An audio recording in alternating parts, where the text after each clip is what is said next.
Hello, if we've never met before, my name is Rachel, and I like to talk about spirituality, healing, holistic health, helping people suffer less, becoming happy, people finding their purpose. And as you can still hear, I'm still stuffy after a week-long cold / respiratory bug, which has been a blast.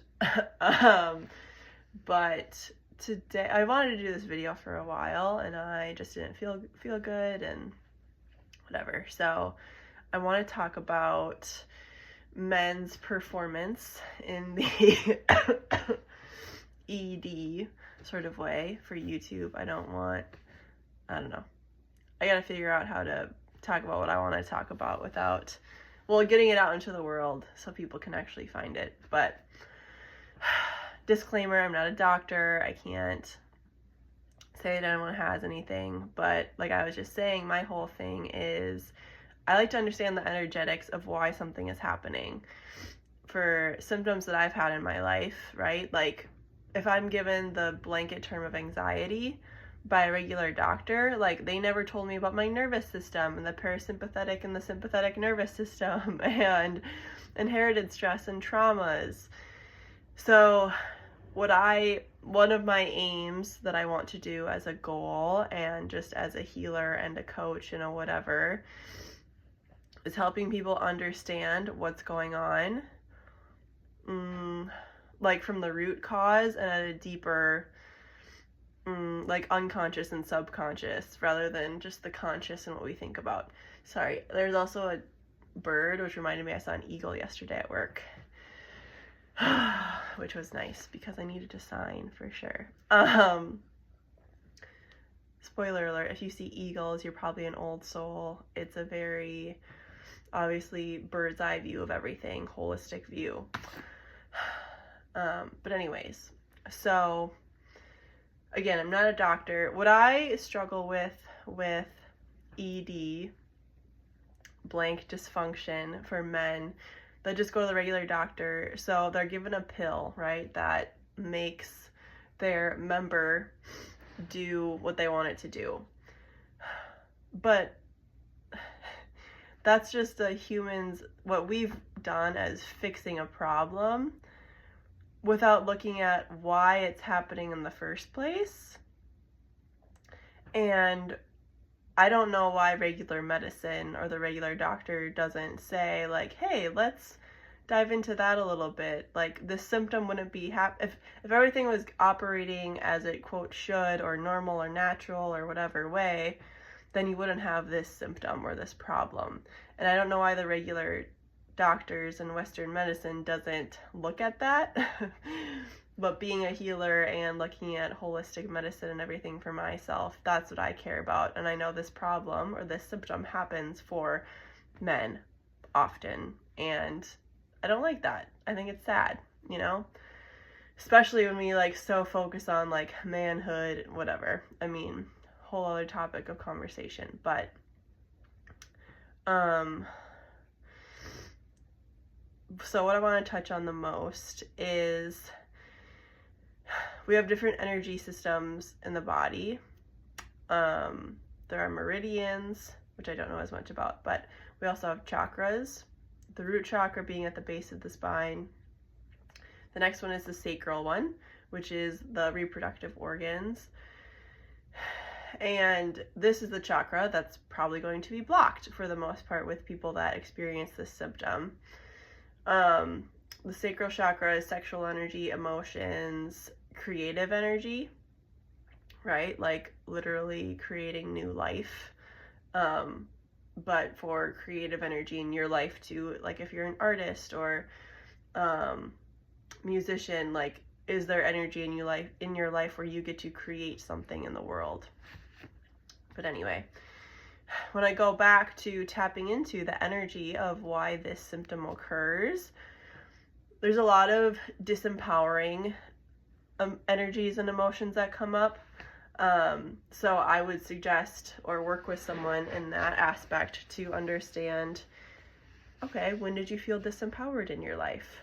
Has that pattern happened for a really, really long time? Did it happen only with women? Did it happen when you were talking to other men? Is it like personal life or in your family? Did you feel disempowered at school or at work? So that's what I would, not first, but something I would look at. Secondly, I would also look at the choices that they're making in romantic or physical intimacy partners. What's going on there?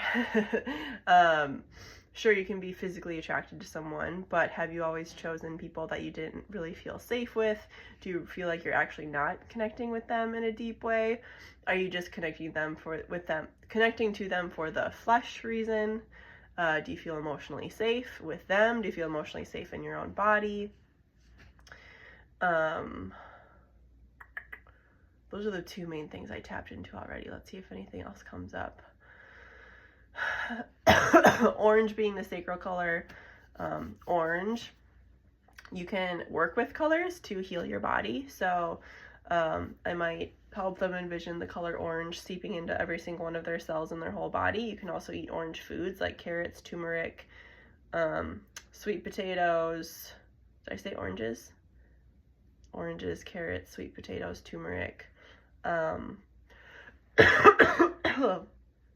Sorry. And then overall, for all kinds of healing, I always recommend grounding or connecting with earth or the elements in a certain way. Our bodies are really connected to nature. So again, when we have any physical symptoms, if we can learn how to work with the sun or work with the snow or just be outside and take in fresh air, just anything outside is going to be very helpful. I did not look before I started recording this video too much on herbs for ED or performance issues for men. One that I do know of would be horny goatweed. But again, just a quick Google search, you can literally find herbs that humans have been using way long before doctors were the healer. But I've been using a lot of herbs or just natural things for my own health, especially in the last year. So I know that there are lots of awesome compounds that can create what we want just coming from nature. Oh, my nail's gonna break again. Gosh, everything's so dry right now too. The thing with medications, like sure they come from natural compounds originally, but I, again, don't like that they cause other side effects. So it's like you want to get rid of one thing and then, so you take this to get rid of that one thing, then you're going to have another symptom. Not all the time, but that just seems like a really nasty cycle to be in, right? Like, let's just have something that heals my body instead of making my body do something. And then because my brain is firing off from the pill, then my brain is like, wait a second, like something else is amiss and I'm going to cause another symptom. Like that just, it's twisted. But overall, for the end of this video, if I summarize, look into the sacral chakra. Oh, I didn't even mention trauma. If there's been abuse, obviously that might have a huge blockage issue with feeling safe in your body, any intimacy and emotions to flow, that result in physical symptoms. I would say the same thing for women as well if they have like pain or like lubricant issues, right? Like, okay, if you have trauma, that's a lot, and if you've never processed any of that, then your body and your brain and your cells and your membranes and your tissues hold on to that fear and constricted energy, rather than when we feel more liberated and open and free and at peace and calm and serene and tranquil. That's when we can really experience more pleasure. And again, like our bodies know how to naturally have pleasure and have, I would say like very heightened pleasure experiences, I guess. So if you're not experiencing that, you know, you can connect with me to talk about some of the things I talked about in this video. And then I didn't even touch on, I would also do like muscle testing and see if there's any toxins in your body. Spoiler alert, there probably are. But yeah, I hope this is helpful. I want to have conversations that will actually help people, again, suffer less, have more pleasure in their lives. And it's kind of what I'm good at. And I know the world needs it, and I can do it in a very open, compassionate way too. So I hope you have a great rest of your day. Stay healthy, stay warm, and I'll see you soon. Bye.